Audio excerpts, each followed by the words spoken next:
الحمد لله رب العالمين والعاقبة للمتقين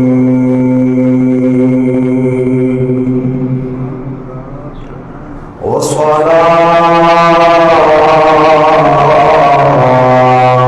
والسلام على سيد الأنبياء والمرسلين وعلى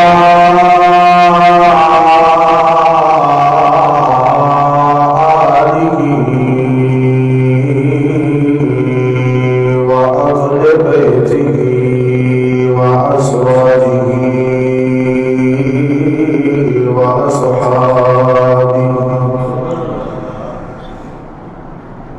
وأولياء أمته وعلماء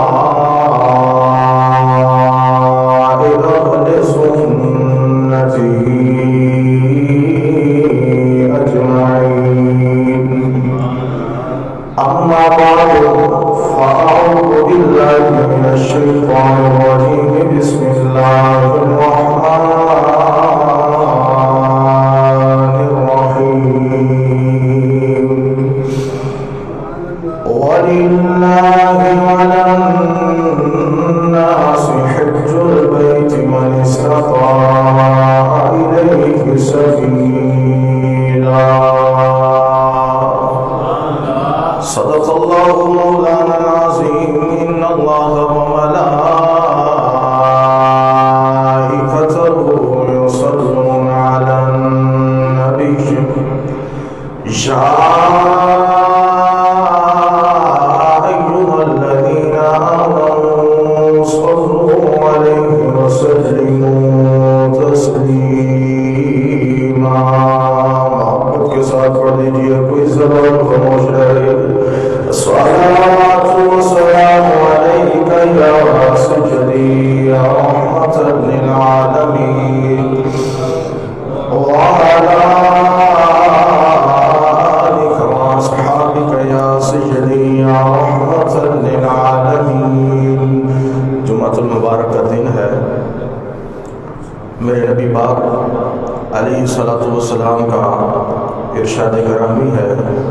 حضور نے فرمایا جمعۃ المبارک کے دن درود و سلام جو میرا امتی مجھ پر پڑھتا ہے اس کا درود و سلام مجھ پر پیش کیا جاتا ہے. میں اپنے اس درود و سلام پڑھنے والے امتی کو جانتا بھی ہوں اور اس کے درود و سلام کا جواب بھی عطا فرماتا ہوں. محبت کا ساتھ پڑھ دیجیے، ایک سما بن جائے. الصلاۃ والسلام علیک یا سیدی یا رسول اللہ وعلی آلک وصحابک یا سیدی یا رحمۃ للعالمین.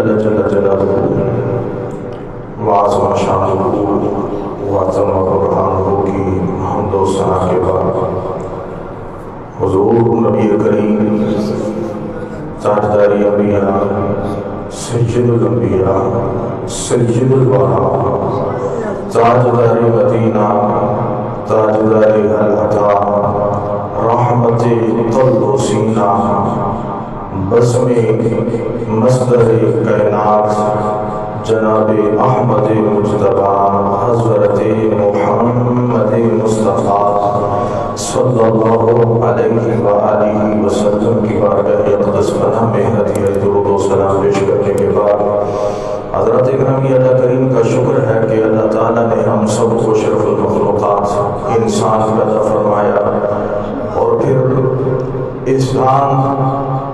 احسان عظیم اللہ نے جو ہم پر فرمایا کہ ہم سب کو اپنے محبوب کریم کی امت میں پیدا فرما کر حضور کا امتی ہونے کا شرف عطا فرمایا. یہ شرف کوئی چھوٹا شرف نہیں ہے. اگر انسان سوچے سوچیں تو یہ شرف بہت بڑا شرف ہے۔ اس شرف کو حاصل کرنے کے لیے تمام انبیاء رب سے دعائیں کرتے تھے، مولا ہمارے سروں پر نبوت کا تاج نہ سجاتا بلکہ اپنے محبوب کی امت میں پیدا فرما دیتا۔ تو یہ شرف بہت بڑا شرف ہے جو اللہ نے ہمیں عطا فرمایا ہے۔ حضرات گرامی، اللہ کریم کا بے پناہ شکر کہ اللہ تعالیٰ نے آج جمعۃ المبارک کی برکتوں سے ہم سب کو مستفید ہونے کا موقع عطا فرمایا۔ دعا ہے اللہ کریم آج کے دن نازل ہونے والی تمام رحمتیں ہم سب کو عطا فرمائے۔ آج آپ حضرات کے سامنے فریضہ حج کے متعلق گفتگو کروں گا، کیونکہ جو لوگ حج پر جانا چاہ رہے ہیں یا جا رہے ہیں ان کے لیے معلومات اور رہنمائی کا کام بھی ہو جائے گا، اور جو لوگ نہیں جا رہے وہ چند لمحے، چند گھڑیاں، چند ساعتیں حرمین شریفین کا ذکر سن کے اپنے دلوں کو روشن کر دیں گے، کیونکہ جہاں حرمین شریفین کا ذکر ہوتا ہے وہاں اللہ کی رحمتوں کا نزول ہوتا ہے۔ حرمین شریفین کی محبت ہمارے ایمان کے ساتھ ہے۔ جس دل میں ایمان ہے اس دل میں حرمین شریفین کی محبت بھی ہے۔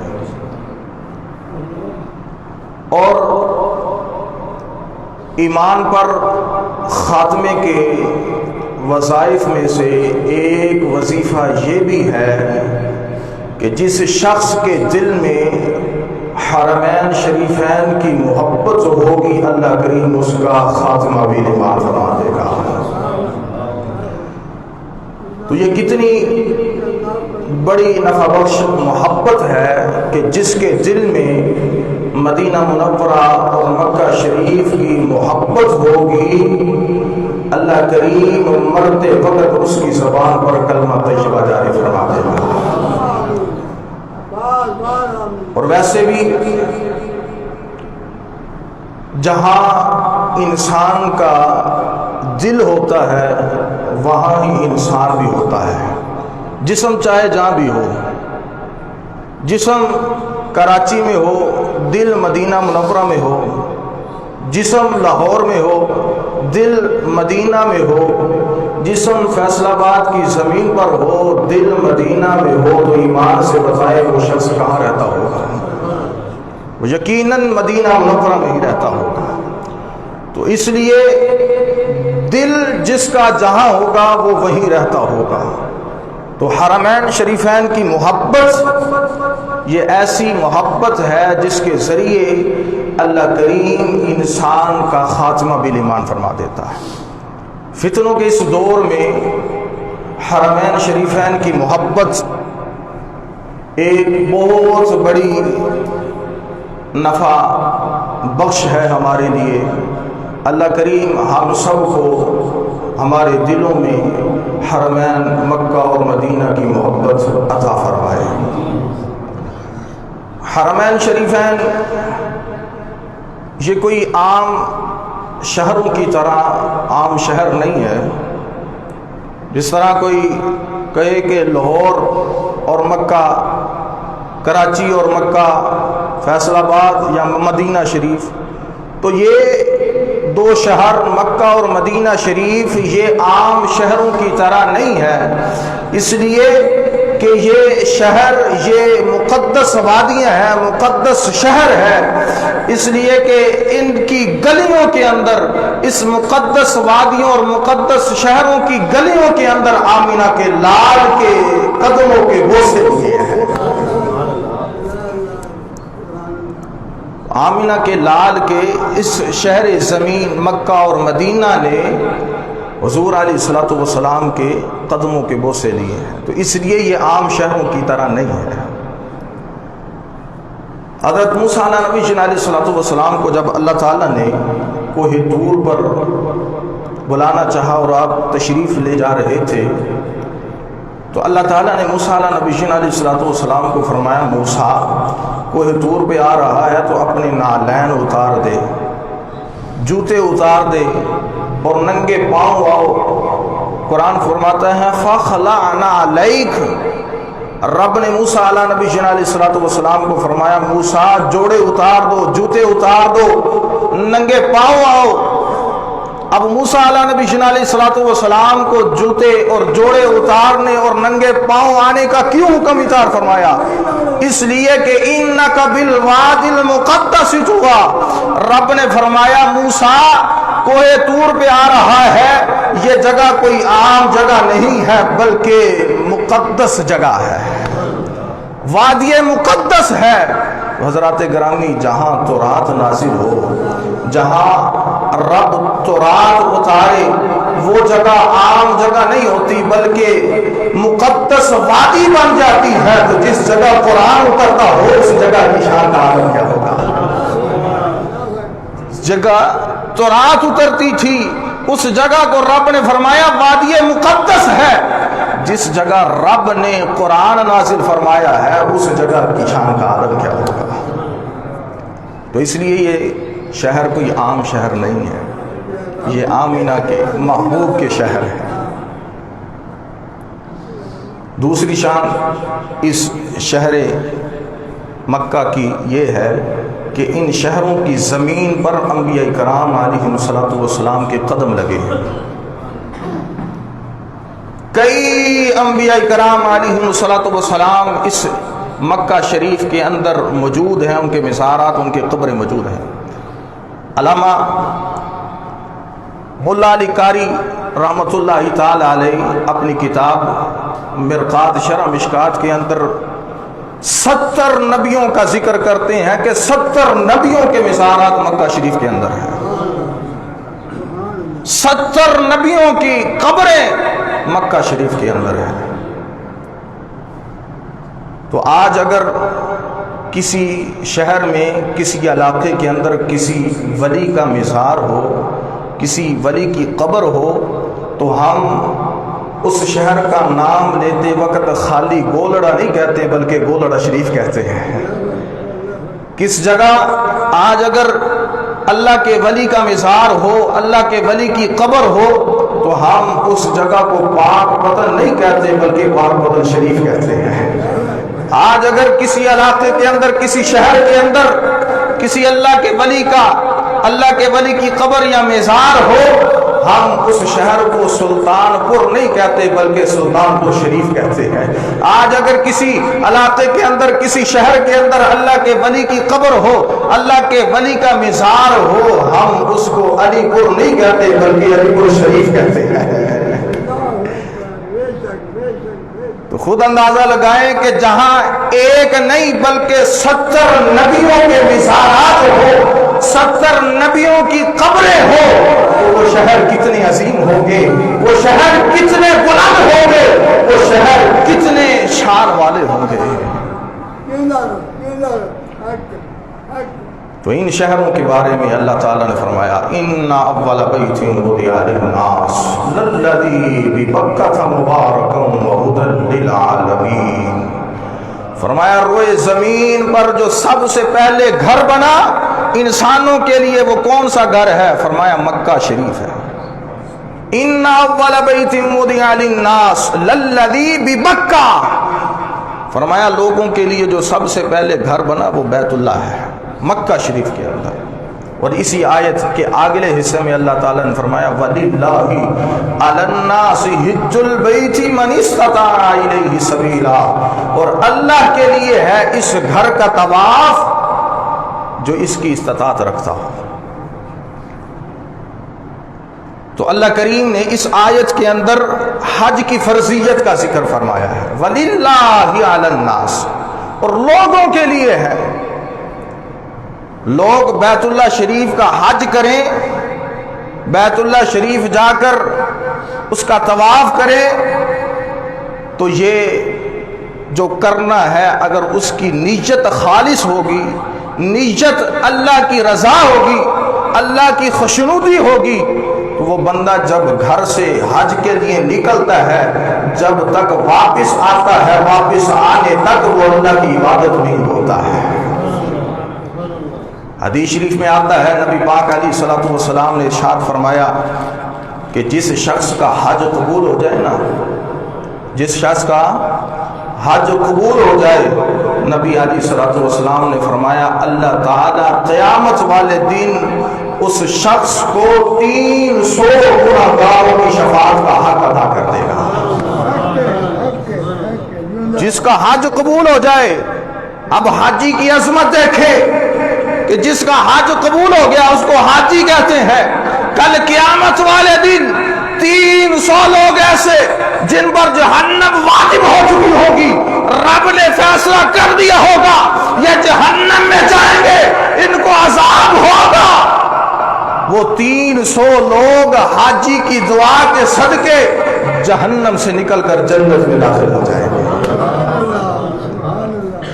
300 لوگوں کو حاجی جہنم سے چھڑا کر جنت میں لے کر جائے گا۔ تو خود اندازہ لگائے کہ جس کی شان یہ ہے کہ 300 لوگوں کو جہنم سے نکال کر جنت میں لے کر جائے، تو خود حاجی کی شان کا عالم کیا ہوگا۔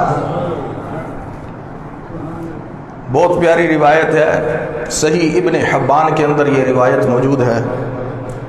نبی پاک علیہ الصلوۃ والسلام کی بارگاہ میں ایک صحابی رسول آیا، انصاری صحابی تھا، حضور کی بارگاہ میں آ کر عرض کرنے لگا یا رسول اللہ، آپ سے کچھ دریافت کرنا چاہتا ہوں، پوچھنا چاہتا ہوں۔ یہ بات ہو رہی تھی کہ ایک اور صحابی آ گیا، قبیلہ ثقیف سے تعلق رکھتا تھا، قبیلہ ثقیف سے رہنے والا تھا، وہ بھی آ کر عرض کرنے لگا یا رسول اللہ میں بھی آپ سے کچھ پوچھنا چاہتا ہوں، دریافت کرنا چاہتا ہوں۔